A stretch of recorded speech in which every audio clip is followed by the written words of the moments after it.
से ये धरना चल रहा था। पिछले 3 रोज पूर्व नवलगढ़ के विधायक ने कोलसा गांव के अंदर जाकर इन किसानों के लिए, जिन किसानों की बदौलत आज नवलगढ़ के विधायक बना बैठा है, वो व्यक्ति इन किसानों पर आरोप लगाते कि जो किसान जमीन बेचकर यहाँ से चले गए हैं वो धरना चला रहे हैं, जो कि 100% विधायक की कही हुई बात में 100% गलत बात है। दूसरी उन्होंने कही कि यहाँ पर 5-7 लोग हैं जो पहले तो बदराना जोड़ में जाकर बदराना जोड़ के लिए लड़ाई लड़ रहे थे, वो गैंग अब जाकर कहाँ बैठ गई है? श्री सीमेंट कंपनी के गेट पर। तो मैं आप नवलगढ़ की तमाम जनता से ये सवाल करना चाहूंगा कि ये जो लड़ाई लड़ने का जो अधिकार दिया था वो नवलगढ़ के विधायक को दिया था, श्री सीमेंट की दलाली करने का अधिकार नवलगढ़ के विधायक को नहीं दिया था, और बदराना जोड़ को बेचने का अधिकार नवलगढ़ के विधायक को नहीं दिया था। और नवलगढ़ में जो मंदिर है, जो पुरखों के मंदिर बने हुए हैं, जो जमीन है, उनको बेचने का काम नवलगढ़ के विधायक को नहीं दिया था। उनका काम जब हम लोग करने लगे तो उन्होंने हम पर लोग आरोप लगाना चालू कर दिया।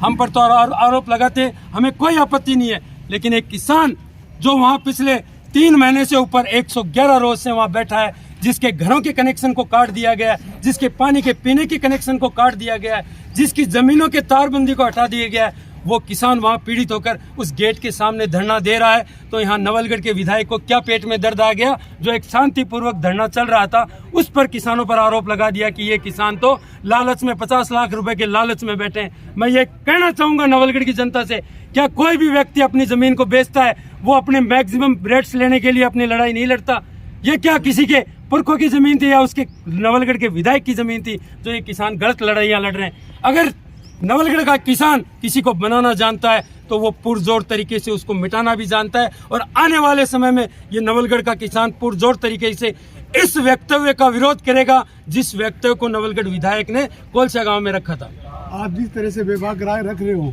आपको डर नहीं लगता विधायक साहब के खिलाफ? देखिए, जीवन में एक बार जीवन मिलता है, पता है कि हम जिस राह पर चलते हैं उस राह पर हमारे साथ में कोई भी घटना हो सकती है, कुछ भी हो सकता है, हमें मार भी दिया जा सकता है, लेकिन जिस किसान के घर में हमने जन्म लिया और इस किसान की लड़ाई किसान का बेटा नहीं लड़ेगा, यहाँ आए हुए किसान नहीं लड़ेंगे तो कौन लड़ेगा? राजेश जी